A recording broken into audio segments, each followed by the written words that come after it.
All right, troops, welcome. It's March the 13th, and today we're going to start with a little discussion around daily energy management. And I'm going to do a little monologue on this one and give you some perspective and some tools and some tricks that we can actually do outside of our training life, our real life for most of us. So let's dive into that, and then hopefully we'll get a couple more people joining us as we progress, although we do have Super Brett with us right now, as ever we've got here. But we'll get going to begin and talk about daily energy and frame it. Hopefully some people will find this very useful. So let's first take a step back and think about training globally and our mission of integrating training into life. And that is obviously a large component, a critical component for an amateur athlete. We want a smart training program that fits into life. And then around that training program in your athletic life, you want a bunch of supporting habits that help maximize the effectiveness of that plan. In a very utopian mindset, if we can get that piece of the puzzle right, an effective training program wrapped with good habits that can help our performance, it should have an opportunity to raise the performance at our level in other areas of life as well, family, work, and everything else that goes along our platform of health. So as we dive into this, I think it's very important to get that perspective right first. As an athlete integrating into life, we have to get the athletic portion right first. That's really important. The planning, the sleeping, the fueling, everything that goes along with that comes out of, but let's get the athletic portion first. But then let's talk about reality of what we face as well. So as athletes globally, and certainly San Francisco athletes with our unseasonably early swims, we have very early mornings for our sessions quite often. We train hard. Our purple patch training and anyone else's training is not easy, it's hard. And so we are going to face this fight of energy balance. It's normal. It's not that by successfully having a smart program that's integrated into life, everything becomes whoop-de-doo. You're going to have lovely energy. You're never going to feel fatigued, because we're all training for something as well. And so it's important to recognize that in the reality of life, training is hard. It's unavoidable. It's challenging. But we need to make sure that you have enough resources to bring energy to life. So let's, for today, remove the training component. Let's assume that that you're in a good place with training, that you've got good habits, and let's actually think about the other side of the fence, the stuff that should be raised if we get our training component right. There are a few things that are really, really important. The first is post-workout fueling. You've heard it many times before, but we have to start with that. It's massively important to integrate every single time post-workout fueling, and that's any session that you do. The first element of it is to lower your stress hormones, cortisol and other stress hormones. We lower those. We don't want to be going through the rest of our daily life with high circulating cortisol. So one of the natural components to reduce cortisol and other stress hormones is protein.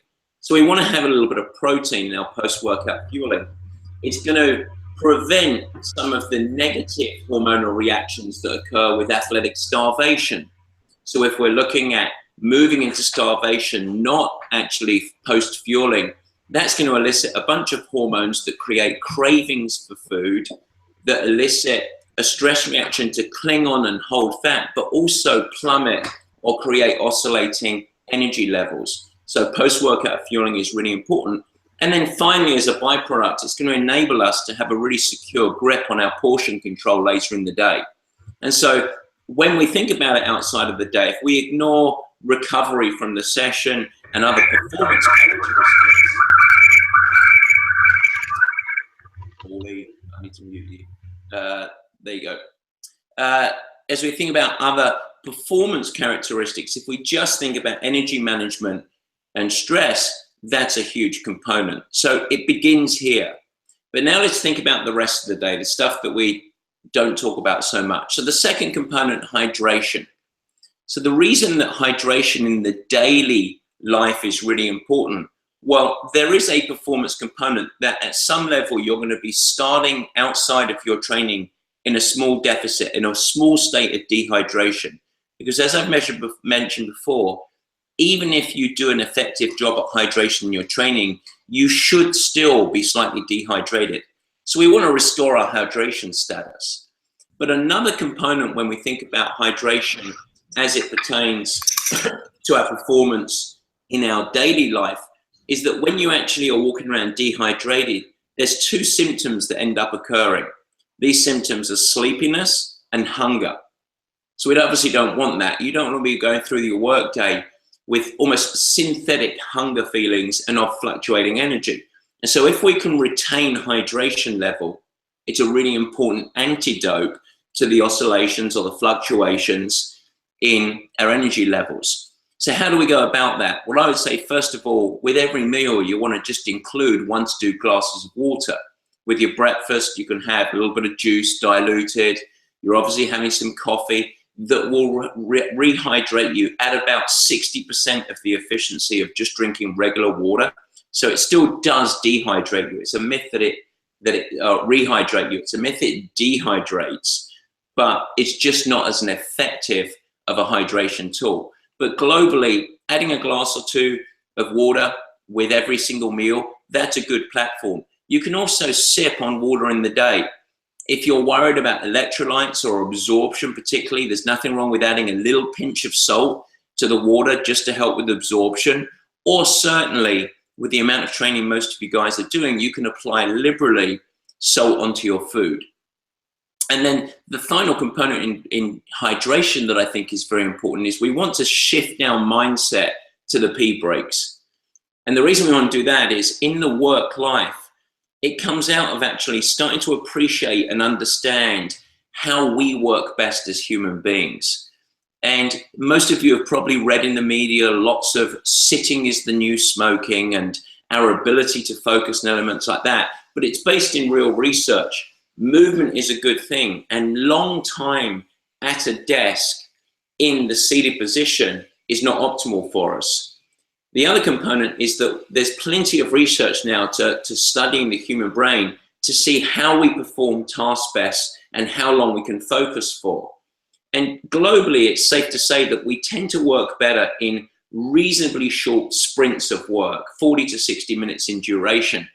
And so if you are drinking and hydrating and you do every hour have to step up and go for a pee, realize that it's an opportunity to move blood, it's an opportunity to stretch a little bit, and actually it's an opportunity to refine and refocus. So actually globally, it's not such a bad thing. So hydration overall, the old excuse of I don't like to hydrate at my desk because I have to go and pee a lot, it doesn't really stand its ground when you think about effective workplace working.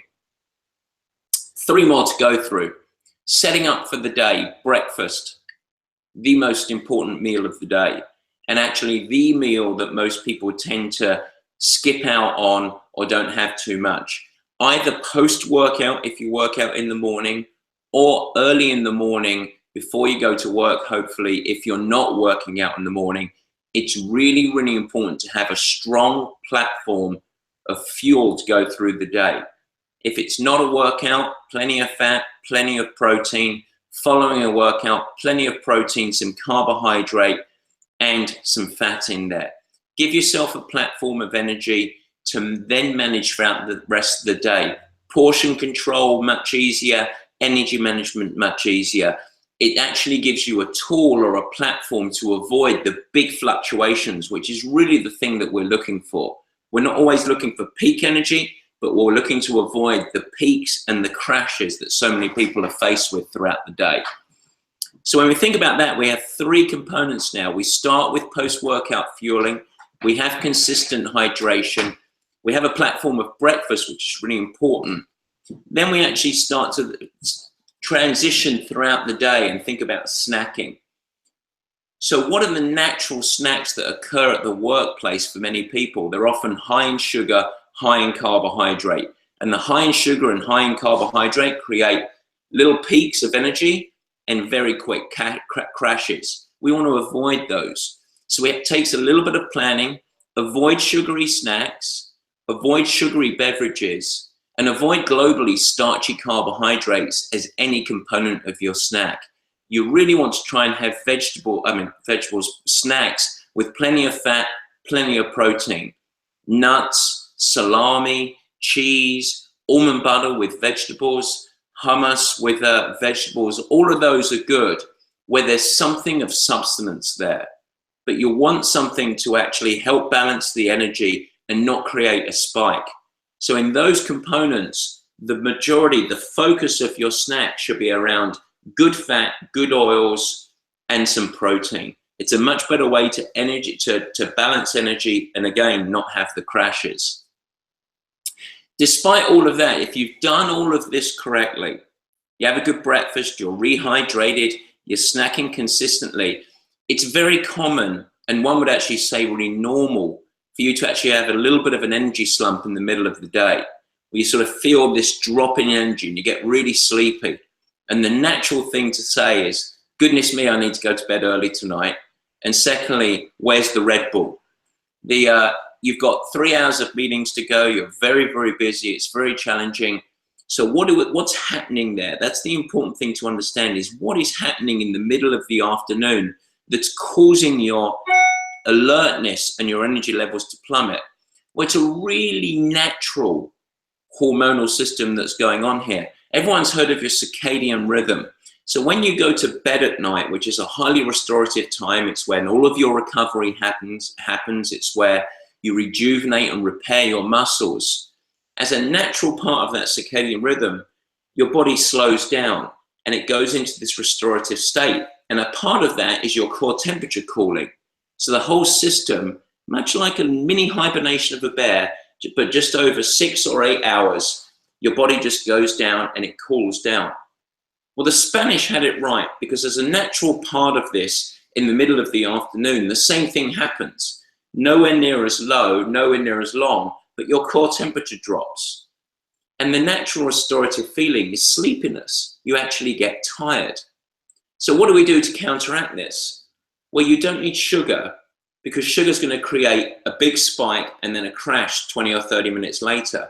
You don't really want caffeine at 2 or 3 in the afternoon, because by consuming caffeine, for many people, there's a good chance then that you're starting to disrupt your evening sleep, your nighttime sleep, which has a cascading effect onto the next day, and it starts to create that cycle. Instead, what you want to do is raise your core temperature. It's a warm beverage or a hot beverage, raises core temperature, increases alertness, you're good to go for the rest of the hours without it affecting the natural decline in core temperature that's going to occur several hours later. So really realizing that and understanding the reasons, the substance of why you're feeling tired is a really important component. The final component that I would say is something that many people laugh at. Many people say, yeah, not in my lifetime, Matt, but naps and downtime. So there are components in the middle of the day that are highly restorative, can elicit a natural growth hormone response, can elicit a great rejuvenation for alertness, and they take a very short period of time. So number one, 10 to 15 minutes of downtime, we'll call it. You could call it a nap, you could call it meditation. But to be effective, I'm getting less and less keen on the term nap, because people think to be effective, you have to sleep. You need a quiet environment, no screens, and just a time to settle down. If you get to lie down, if you work in an environment that you can, if you get to be in a dark environment, it's even better. If you can be quiet, but you want it to be short. And the key components of the naps or the meditation or the downtime is that you don't want it to be a make-up for a poor night's sleep earlier before. It just needs to be a little downtime that you get the chance to rejuvenate. Actually, it's a great time. You could even sit at your desk if you're in a cubicle. Sit at your desk, close your eyes, and just go through for 10 minutes a component of perhaps your swim start or your transition or your race plan or a problem you're looking to solve. But something that you get quiet time without screens, without focus.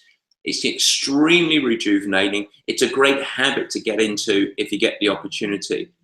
If it's not accessible And then the other way to integrate something like it is to get to integrate at some time a little bit of activity. Maybe integrate a walking meeting into your day if you get the opportunity. Go and meet someone, go for a walk, or 10 to 15 minutes that you get outside and you get daylight and you get to walk around and not be dormant all day. Really important, good for the soul, good to refresh and then recharge the batteries. So those are all just really small tools of the trade that we can start to get control of our energy as we go throughout the day, regardless of our training load. And if we can integrate this as being habitual, it's a good thing. And also, most of those things are easy to implement, but they're good for the soul as well. So I wanted to talk about that today, and it was apropos because I got question of the week this week around exactly that question. So I'd encourage you to read Coach's Bulletin this week, coming up on Thursday, because I got the question this morning, ironically, in preparation for this meeting. So I thought I'd write about it and extend it into Coach's Bulletin a little bit. So before we go into questions of the day from the three folks that are attending us live, one more thing it's worthy to go through. I'd also look at Coach's Bulletin this week, but check out your portal if you're an athlete that utilizes the Purple Patch portal, and everyone should because of education. But there's a whole bunch of new screens on there for your enjoyment and pleasure. So navigate, reach out to us if you see any challenges or things wrong. As with technology, we always hear that thing. But let's dive to questions of the day. And why don't we go to Italia? Why don't we go to Tuscany and Big Brett King, who's over there enjoying a holiday of sorts? Thank you. Hey, how's it going? I don't really have a question planned. I'm gonna wait. Can I go last?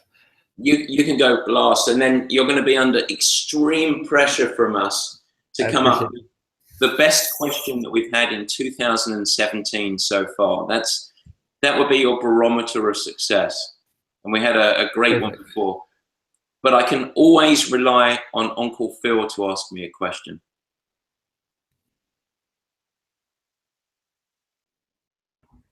Hey there. Hello, hello. Question here. So I have two old masters that swim at the same pool I do, and sometimes I join in. Do I need to switch I do 3 swims, so if I happen to join in with the master guys, should I switch a recommended swim for the week swim? I can't think of the name. The key swim. Yeah, if you've got 3 swims in a week, let's ignore all the nomenclature. Let's just look at let's take one of my pro athletes, and they're swimming 3 times in a week, which they wish they were swimming 3 times in a week. But let's imagine right now swimming 3 times in a week. And you've got these key swims prescribed to by your coach, or this collection of swims applied to by your coach. And then you decide to hop into a group swim. It's a good thing relative to swimming alone because you have camaraderie, you get a little bit of friendly competitiveness, you get to be challenged by people, you get to practice swimming in an environment where you're swimming with people. So there's lots of benefits in swimming with a group. If that is on a day that you have your key swim, I would look at the landscape of the weeks. It doesn't matter whether it's of the week. It doesn't matter whether it's 3 swims, 4 swims, 5 swims in a week. And I say, what are the key of the ones that are the big sessions that carry the biggest load and emphasis? And if I've got 2 more opportunities, I would go and do those 2 other sessions in the week. And so if that means flipping it out and saying I missed a key one, I would move the key session in there, Phil, for sure. Okay. That's movable. But I wouldn't hesitate to go and swim. I mean, it's always that yin and yang. The dream environment is what you have here. You just show up sleepy at 5 o'clock in the morning and you come on pool deck and you just hop in and I get to tell you what to do and you just follow along and don't have to think about it too much. That's our dream. That's utopia, yeah? Coach, specific, group. All 3 things in person. That's what we'd love to have. Not possible for many of us. So what are the give and take that we go to? And to swim in a group environment is a positive thing that is worthy of giving away some specificity sometimes. All right. And these guys are very quick, so they're old masters. It's all relative, but yeah. All right, perfect. It's good. Let's go to Super Tim, who's improved his swimming greatly over the last year. Doing a lot of it. That helps. Just mostly joining in because I've been missing too many of these, and I thought maybe doing it live would be better than not doing it delayed, since I don't seem to do that. A question that I have is just related to what you were talking about as I joined in, which is hydrating during the day is great, hourly breaks is great. As you get into the evening, waking up 2 or 3 times in the middle of the night, I assume not as good. So what is the kind of taper or kind of solution to, just waking up every hour would obviously not be a good night's sleep. With and you're talking about waking up not because you've got disrupted sleep, but because you need to go to the bathroom. Yeah, exactly. Exactly. So actually, it's a great point. And there is, you said the right word, the taper. So it's about setting up the day properly. And in the morning, a couple of glasses of water, glass of water when you wake up with your coffee, glass of water with your breakfast, go through the day. But by the time you're leaving in the afternoon, you may be having one glass of wine, one glass of water. If you have a glass of wine with dinner, great. And then that's it. And the last 2 to 3 hours, you're at hydrated state. You want the body just to drop down. You're not going to get dehydrated in the last 2 hours before you go to bed. So I would not be drinking many fluids, if any, in the last couple of hours before you go to bed. So it's like 2 to 3 hours. Yeah. So I was getting to the point where I was waking up every 3 hours or so, 4 hours. You are mildly hydrated. Yeah, I mean, it's pretty normal, especially as we move on in age, Tim, and I'm with you on that. As we start to, once in the night, it's pretty normal. If you're waking up twice in the night to go to the bathroom, you're overhydrating too close to bed, or there's another issue. Okay, cool. Or you go to diapers, but I don't think you need to go there. I'd like to avoid that one. Life, if we can sell athletic diapers, we can migration. This is it now. Yeah, in the events, I think they call it a wetsuit, but we could do diaper shapes. Roku, I'm sure they could print up a fancy design, and I mean, they wouldn't be $39; they'd be $390 because they're made of some Asian rubber. So and you can wear them clubbing. So it's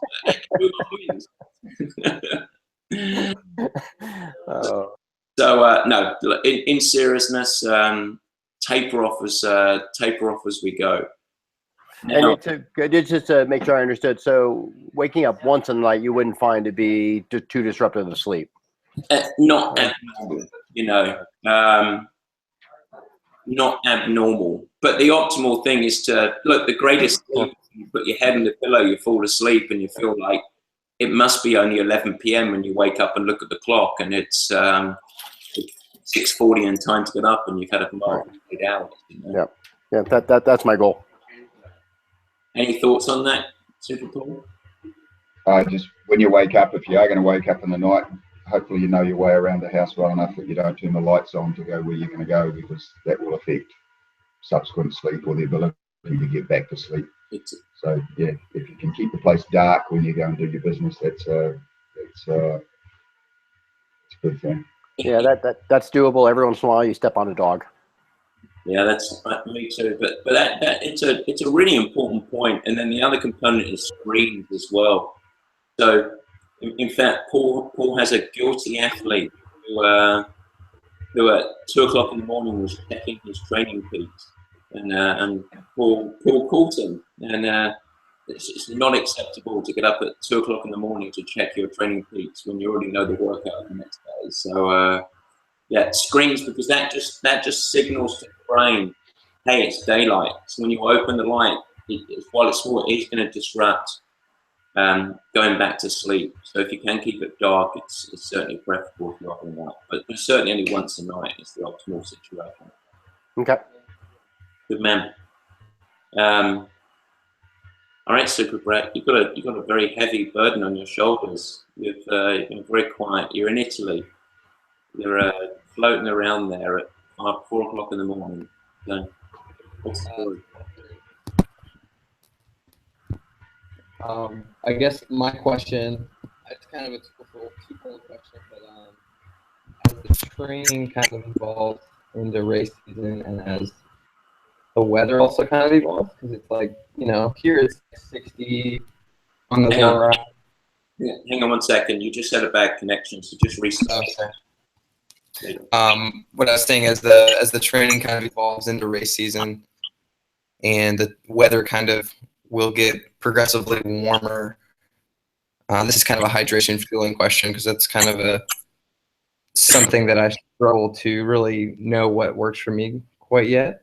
But these rides that are, long Saturday ride, 4 or 5 hours, mostly just water and bars, and that works fine. And, maybe grab a Coke or something in the last hour. But as that changes, when should I start to try to evolve that and start using more of like a Osmo or because I don't really use that now. I have a little bit of scratch, but it's in the first 2 bottles, but then I just get water in the back half. So I guess my question is, when should you move more specific?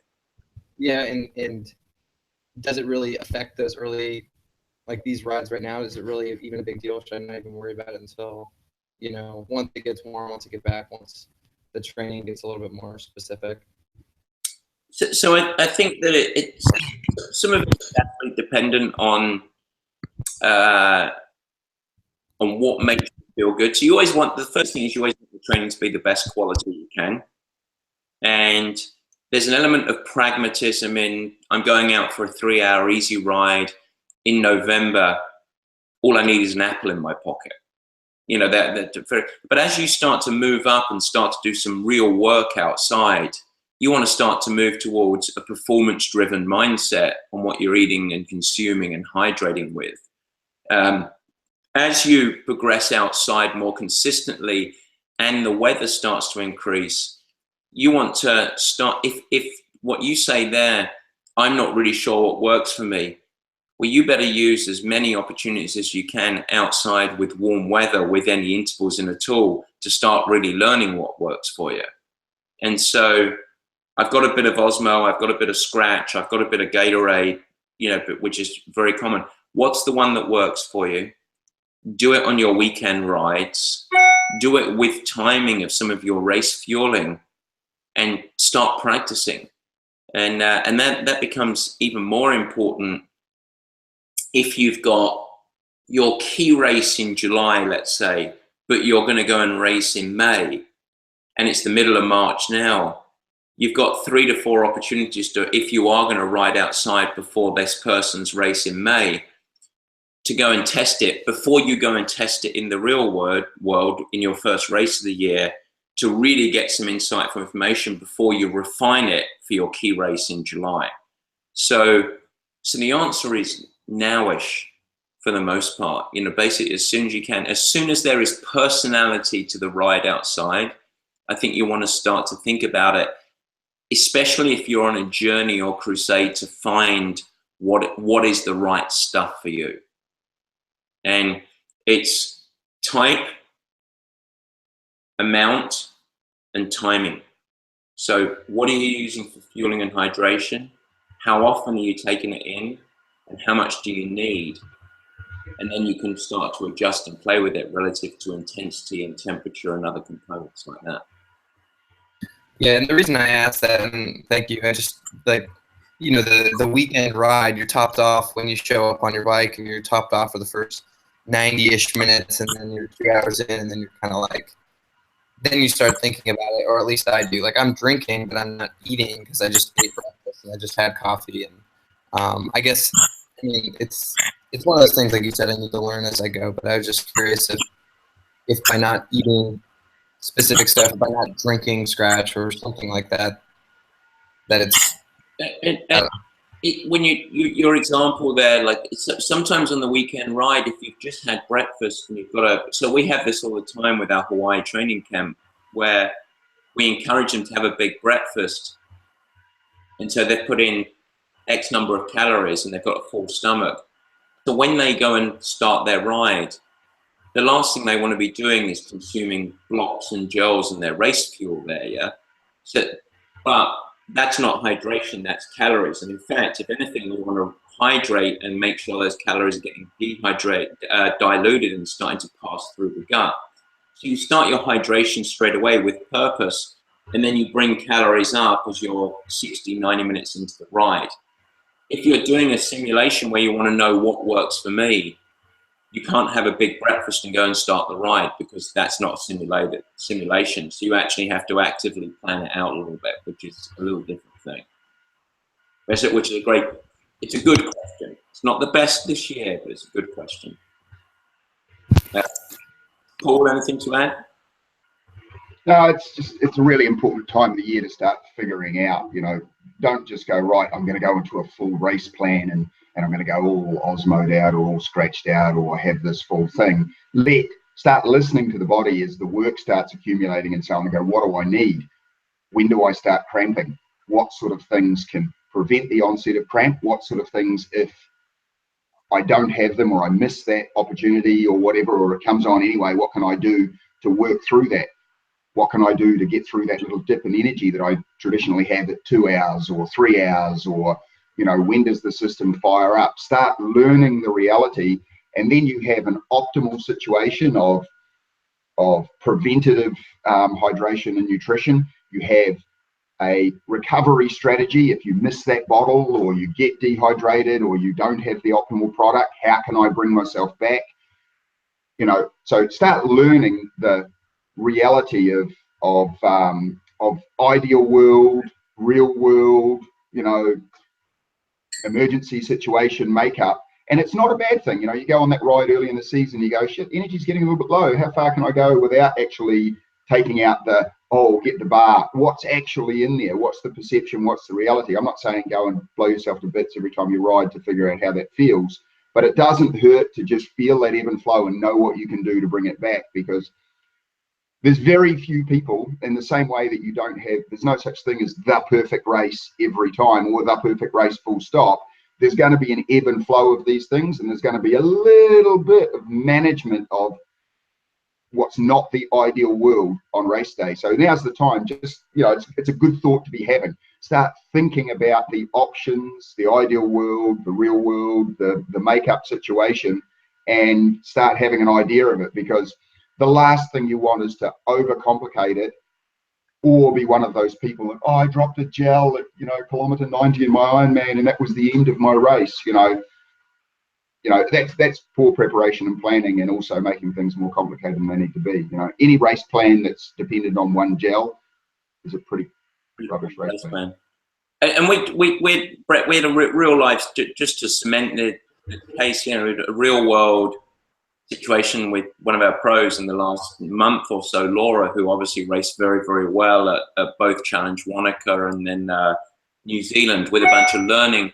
But the learning was based off of some of the experience that she had in her Kona prep. So she's in Kona getting ready for her 2 Ironman races back to back, and had a real crash, and hasn't raced for several months since before then. And had this crash and didn't take action when she was having this sugar lull. She started sort of looking down and feeling a bit sorry for myself, what's going on? And we gave her a Coke and it brought her back up. And just having this awareness, and talk to her afterwards and say, okay, when you're feeling that, that's when in a race or in training, you need to do what's necessary to bring you out. And then she went through an energy lull or a bad patch in Challenge Wanaka and went to Coke, but we worked out when it occurred and said, okay, what can we do 2 weeks later in New Zealand? And so strategically moved her fueling forward with the Coke on the run. And said, okay, you're going to go to Coke very early. Ironically, she started in a bad patch, went to Coke straight away, but then got better and better throughout the run. So having the self-awareness and the lessons, and actually integrating the lessons, and drawing back on those, it starts with awareness and thinking through, okay, I feel terrible. I'm going through a bad patch. What can I do right now? And so you only do that if you start to join the dots. And it's the same with everything.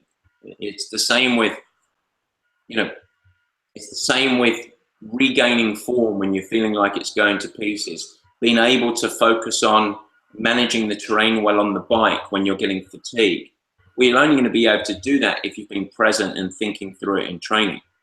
And ironically, if you've got a plan that you can just throw training at someone, no restrictions in life, they can do 30 hours a week, the scope of a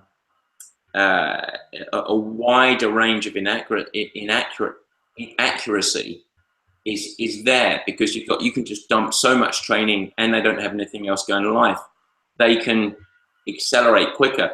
But the more life gets compressed around training and the less training hours someone's doing, they better be really, really focused, because we're trying to get more per hour out of each hour that you're doing effectively. So people on a time budget need to be really, really focused.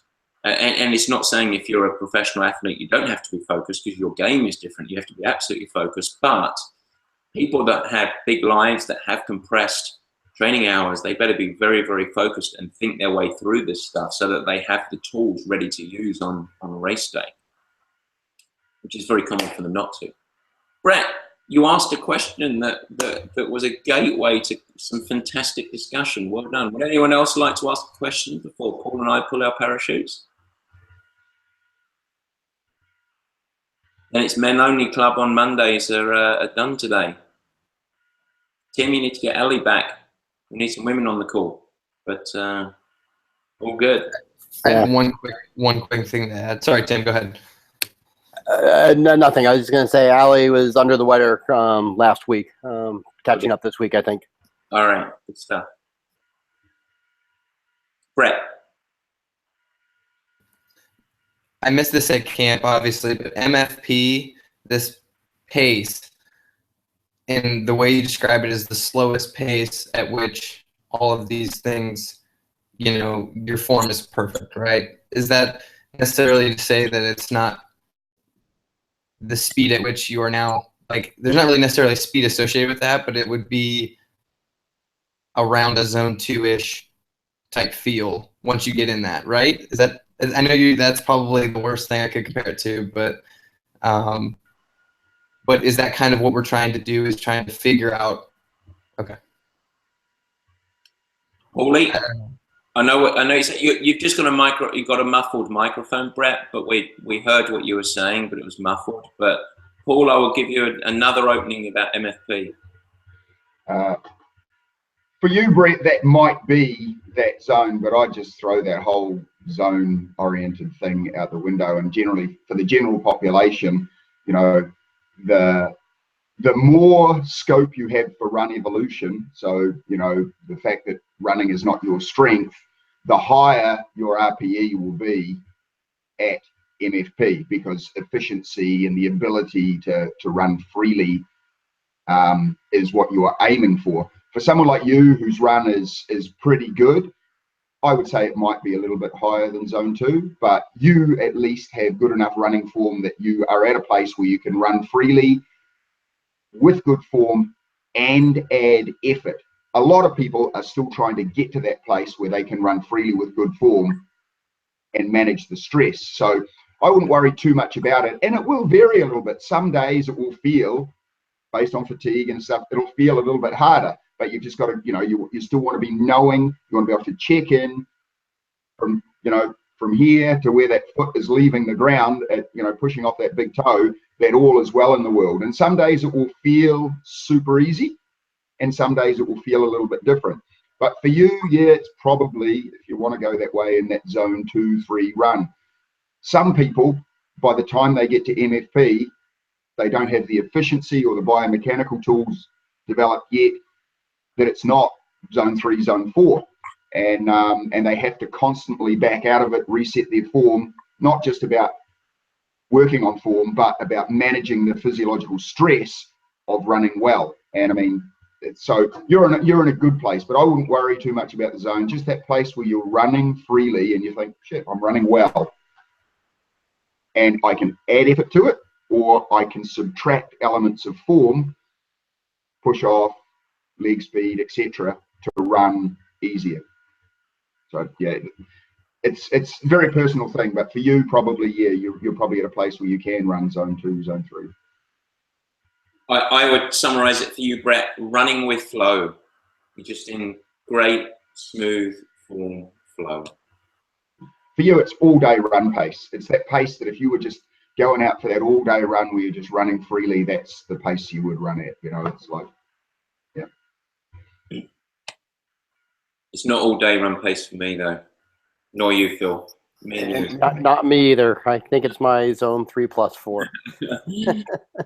That one there, that annoying one on the end there, his name's Brett. That's his all day pace. But the rest of us on this call, because I can add Paul into it, it's not our all day pace. All right, troops, good session there. So hope that's helpful. Lovely to see everyone. And we'll actually, I will not be here on Thursday. I will be mid-flight going across the Atlantic to England for 3 days. So a quick trip there and then back. So good stuff though. I'll be back on Sunday, so ready for Monday's call. Cheers, guys. Take care.